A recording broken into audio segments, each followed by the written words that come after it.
तू जाएगा उस दिन, न जाऊंगी बिहार यूपी। हाँ समझ जाओ। बोलिए सतगुरुदेव भगवान की जय, सच्चिदानंद भगवान की जय। तो राजा जनक सोच रहे हैं कि पूरा काम संपन्न हो गया है, विवाह नहीं हो रहा है। विवाह क्यों नहीं हो रहा है?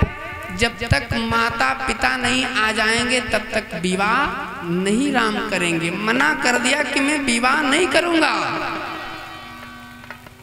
राम जी ने मना कर दिया तो राजा को पत्र लिखना पड़ा। राजा जनक को पत्र लिखना पड़ा। पत्र को लिख दिया। अब पत्र में लिखा क्या है? क्या लिखा है बहनों पत्र में? दादा श्री श्री 1008 श्री 1008 श्री चक्रवर्ती सम्राट राजा दशरथ, मैं आपको नमन बंदन करता हूँ। आपके पुत्र हमारे मिथिला नगरिया में उपस्थित हैं और आपको बारात को लेकर के आना है। तुम्हारे पुत्र विवाह से वंचित हैं, विवाह नहीं कर रहे हैं। जब तक नहीं आओगे तब तक विवाह नहीं होगा, इसलिए आपको बारात लेकर के आना है। पत्र को लिखा और पत्र को लिख करके लिफाफे में बंद कर दिया और दूतों को दे दिया। दूतों को पत्र दे दिया। अब पत्र दूत लोग लेकर के चलने लगे। पत्र दूत लोग लेकर के चलने लगे। पहला दिन है कार्तिक का, पहला दिन कार्तिक का है और कार्तिक का विवाह शुभ नहीं होता है। कार्तिक का विवाह रामचरितमानस के अनुसार शुभ नहीं है। ये बात बाबा जी मानस के अंदर वर्णन दे रहे हैं।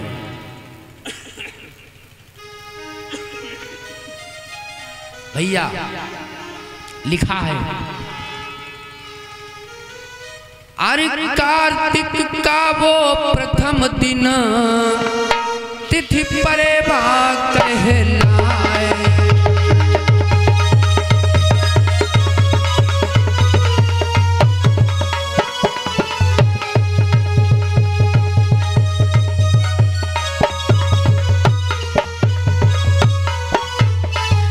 कार्तिक का वो प्रथम दिन तिथि परेवा कहलाए और धनुष भंग यही दिन हुआ और दूत अवधपुर।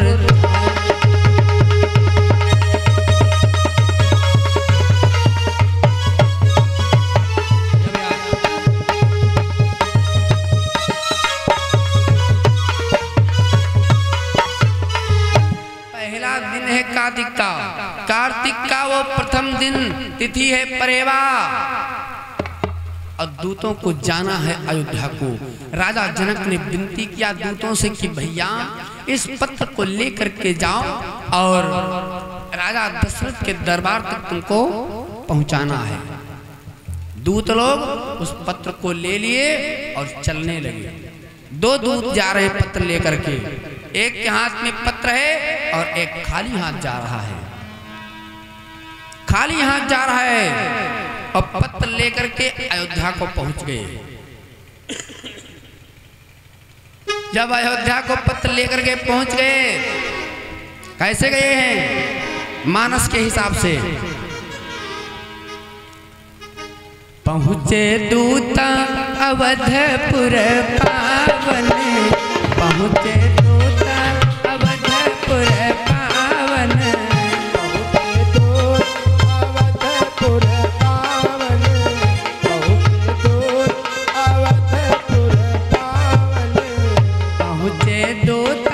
अवधपुर पावन, पहुँचे दूत अवधपुर पावन। हर से नगर, हर से नगर बिलो की सुहावन, हर से नगर हर से नगर बिलो की सुहावन। पहुँचे दूत अवधपुर पावन औहर से नगर बिलो की सुहान। बहती हुई धार सरयू के किनारे उस पार से और इस पार नाव पर बैठ करके आ गए। किराया दे दिया नाव चलाने वाले प्राणियों को। अयोध्या की नगरी को आए तो राम घाट पर खड़े हुए, वहां पर जलपान किया, प्यास लग गई। उसके बाद में लोगों से पूछ रहे भैया हमको जाना है राजा दशरथ के महल को, हमको रास्ता बता दीजिए। तो वहां के जो दूत लोग थे, मंत्री लोग थे, मंत्री सुमंत्र थे, उन्होंने रास्ता बता दिया कि भैया जो सामने आपको भवन दिखाई पड़ रहा है जो कि कनक भवन के नाम से जाना जाता है, आप चले जाइए। सबसे बड़ा गेट वही लगा हुआ है, वही राजा दशरथ का महल है। वहीं पर आपको राजा दशरथ मिलेंगे, शत्रुघ्न भैया मिलेंगे, भरत भैया मिलेंगे और उनके 2 भैया जो हैं वो एक महात्मा के साथ में रक्षा कर रहे हैं महात्मा की। समझ गए मंत्री लोग कि और किसी की बात नहीं कर रहे हैं, जो महात्मा की रक्षा करने के लिए गए हैं वो मिथिला नगरिया में प्रवेश किए हैं, वहां उपस्थित हैं। हाँ,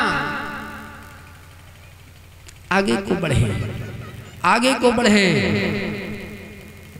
राजा के गेट पर मंत्री पहरा दे रहे थे तो गेट पर रुके कि भैया ये राजा दशरथ का महल है? बोले हाँ ये उन्हीं का महल है। बोले हमको उनसे मिलना है। मंत्री ने पूछा ठीक है उनसे मिलना है तो उनको बुलाया जाए। तो राजा दशरथ बिल्कुल शिकार के लिए निकल रहे थे, घोड़े पर बैठ चुके थे, गेट पर आने वाले थे। राजा दशरथ जो ही गेट पर आए और उन दूतों को देखा, उन मंत्रियों को देखा, हाथ में एक पत्रिका है, हाथ में एक पत्रिका है, एक चिट्ठी है, खत है। उस खत को जब देखा तो राजा दशरथ कुछ नहीं बोले, ना तो वो दूत कुछ बोले, केवल उनकी दशा देख करके नंगे पैरों से चल करके आए हैं। भैया राजा दशरथ क्या कह रहे हैं? हमरे तुमरे यहाँ कोई न्योता लेके नौवा आ जाए या कोई तुम्हारे रिश्तेदार आ जाए, तुम्हारे मामा आ जाए, फूफा आ जाए, जीजा आ जाए न्योता लेके, कैसे बोलते हो उनसे? हैं छोटे छोटे बड़े का अदब नहीं है, बाड़ी में ही सब कुछ है। छोटा भैया बड़े भैया से कहता है हो जरा मोटरसाइकिल निकालो हमको जाना महमूदाबाद, और है छोटा और हो शब्द दे रहा है। लेकिन राजा दशरथ ने कौन सा शब्द दिया था? आज की कथा से सीख ले लो। उनको जानते नहीं, पहचानते नहीं, कभी मुलाकात नहीं हुई, कभी दर्शन मेला नहीं हुआ। कौन सा दर्जा दिया था राजा दशरथ ने? जब 2 दूतों को देखा पत्र हाथ में तो उनसे बानी क्या बोले राजा दशरथ? भैया, भैया का शब्द दिया। भैया का शब्द मानस के अंदर वर्णन मिल रहा है। अरे भैया कहो कुशल तो बारे, भैया कहो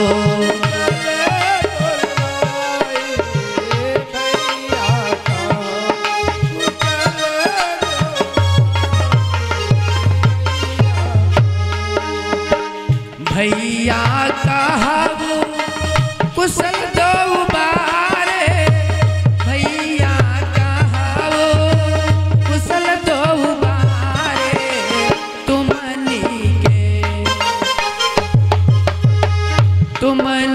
के निज नए न निहारे, तुमनी के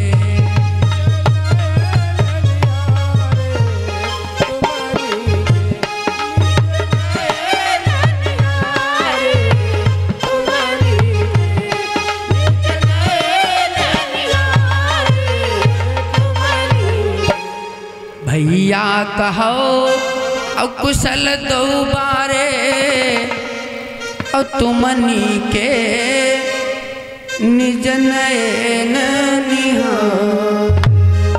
भैया का शब्द दिया, बोले भैया तुम लोग कहाँ से आए हो? ए भैया तुम लोग कहाँ से आए हो? क्या नाम है तुम्हारा? और तुम्हारे हाथ में पत्रिका तुम्हारे घुटनों तक पहुंच गई है धूल। तुरंत जलपान की व्यवस्था कराओ मंत्री सुमंत्र। जलपान की व्यवस्था की गई, दूतों को प्रेम से बिठाया गया। जब जलपान कर चुके तब उनसे बोले भैया तुम्हारे हाथ में पत्र है, उस पत्र को लाओ। दूत लोग पत्र को लेकर के आए थे, पत्र को दे दिया। पत्र को दे दिया राजा दशरथ, उस पत्र को खोल दिए। राजा दशरथ उस पत्र को खोल दिए भैया। पूरा पन्ना कंप्लीट हो गया। उस पन्ने में जो ही पढ़ना प्रारंभ किया, क्या लिखा है? फर्स्ट पेज पढ़ने लगे। श्री श्री 1008 श्री चक्रवर्ती सम्राट राजा दशरथ, मैं आपको प्रणाम करता हूँ, दंडवत करता हूँ। इस चीज को पढ़ लिए। अब खाले क्या लिखा है? खाले उसमें लिखा है कि तुमको बारात लेकर के आना है। तुम्हारे बेटा राम और लक्ष्मण हमारी मिथ्या नगरिया में उपस्थित हैं, उनका विवाह होना है, बगैर तुम्हारे विवाह उनका नहीं होगा। ये नहीं पढ़ पाए, केवल अपना नाम पढ़े, केवल अपना नाम पढ़े। नेत्रों में आंसू आ गए। राजा दशरथ के नेत्रों में आंसू आ गए। राजा दशरथ भयभीत हो गए। राजा दशरथ भयभीत हो गए। बाबा जी वर्णन दे रहे, बारी बिलोचन बाचत पाती,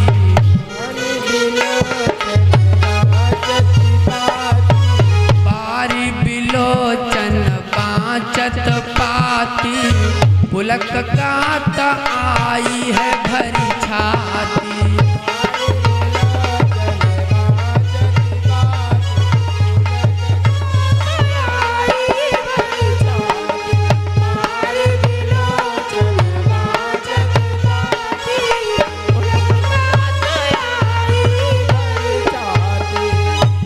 बारी बिलोचन और बाचत पाती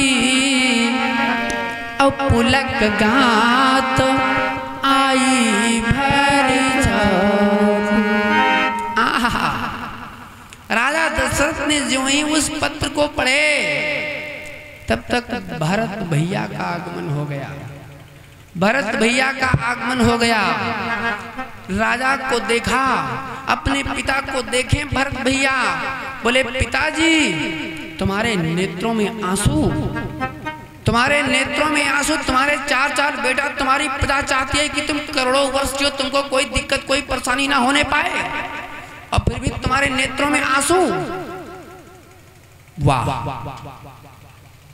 आखिर में हमारे दरबार से कोई साधु संत वापस लौट गया है, किसी को भिक्षा नहीं मिली, हमारे राज्य में कोई कलह है, क्या बात है?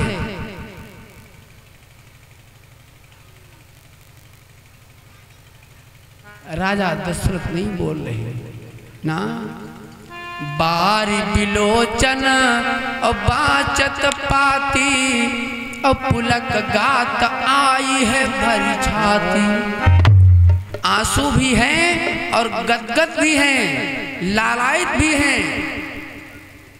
पत्र को जब पढ़े तो भरत भैया को उस पत्र को दिया।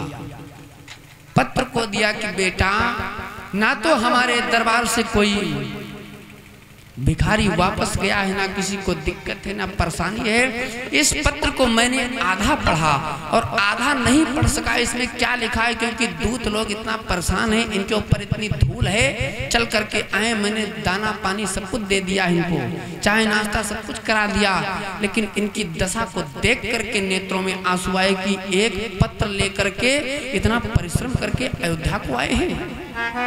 अरे डाक द्वारा भेज देते, आकाशवाणी करवा देते, फोन कर देते,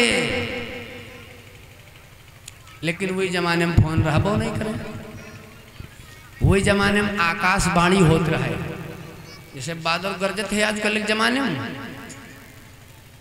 तो आकाशवाणी होत रहे। टेलीफोन तो अब टेलीफोन चले हैं, पहले टेलीफोन के मोबाइल फोन तो पहले आकाशवाणी होत रहे, और अब तुरंत फोन।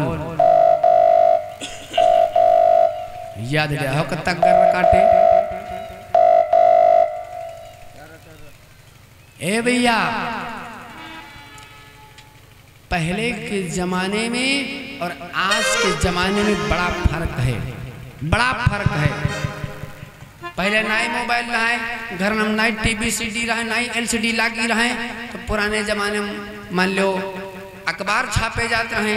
जब अखबार छापे जाते रहे तो अखबार वाले अखबार घर में बांटत रहे, नहीं बांटत रहे। और आजकल के जमाने में अखबार वाले शहर में हो सके थोड़ा बहुत चल रहे हो, अखबार काम ही खत्म। सारा न्यूज तुरंत नेट से तुरंत 1 घंटा में कुछ मामला गड़बड़ हो जाए, कोई हादसा हो जाए, कुछ हो जाए तो या कई घंटा में दुनिया भर में खबर फैली गई, या कई घंटा में।